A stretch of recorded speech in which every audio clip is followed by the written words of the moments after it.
Winter's right on the corner, even though it doesn't feel like it for anyone. But we are in November, so we want to get you ready for the winter months. Yeah, because we know, it can turn Like certainly on a dime, and it's going to be here before you know it. Joining us now to talk about some of the steps you can take to make your car ready for those winter months is our car coach, Lauren Fix. We love when Lauren Fix joins us this morning. And Lauren, a lot of places that normally see their first freeze by now have yet to see it. So what are some things that people can do right now, which, by the way, it's nice and warm when you're out there trying to get your car ready. Good for your hands, right?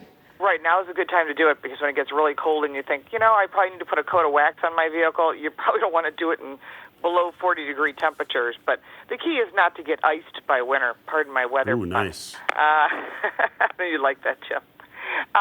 So obviously you want to be prepared. And the Car Care Council is always out there saying, we need to get you prepared because 9 out of 10 cars have something wrong with them. And when you have ice on the road and it starts to get that black ice and frost, that's when those problems that you have will amplify and you'll start realizing, I probably should have bought a new set of tires, or, the brakes aren't working the way they should, or the car's not running the way it should. It's all because the cold weather amplifies it. The same thing as the hot weather. All right, so Lauren, let's go through the top 3 things. You mentioned tires, so I'll make that number 1. Got to have good traction in your tires. We're at 2 and 3. And winter tires, real quick, if you see snow at least 3 times a year, I live in Buffalo, I have snow tires. Okay, so actually get the snow. Okay, good call. Yeah. Yeah. Snow tires, put them on after November 15th. That's the standard rule, November 15th to April 15th. And then, of course, look at all those fluids that are in your car. That's really important. The brake fluid, the engine oil, the antifreeze. Check all those. Wiper blades are like number 1. Yes. Yeah. And if you go somewhere, where can you go to do this really cheap in case, you don't feel as confident checking over all those fluids? Well, the fluids, you want to go to an ASE certified technician. And the key is to find that gear. It's a blue and white gear. It says ASE, Apple Sam Edward, which is Automotive Service Excellence, on a sign outside the garage.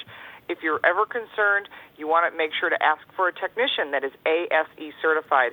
And a lot of mechanics are, and also, of course, the dealers. That's your choice where you choose to go. You do not have to go back to the dealer or to an independent repair shop, or you can do it yourself. And if you decide to buy wiper blades, best way to save money is go to your favorite auto parts store, purchase the wiper blades, and I promise you they're going to ask you, can I put those on for you?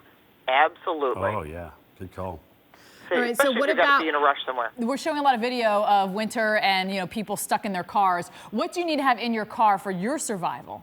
Now, this is really important. You should have an emergency kit. If you don't want to go out and buy one, you probably have the stuff in your garage, or you probably can buy the pieces you're missing. A set of jumper cables. If you don't know how to use it, buy a jump starter. They're under $100.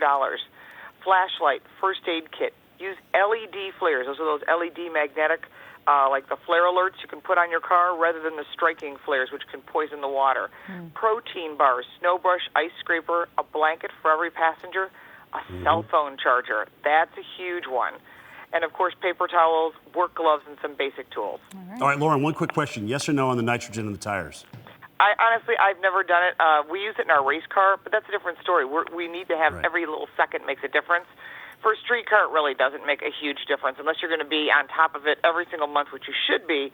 But adding nitrogen is really just not going to make a big difference in the bigger picture.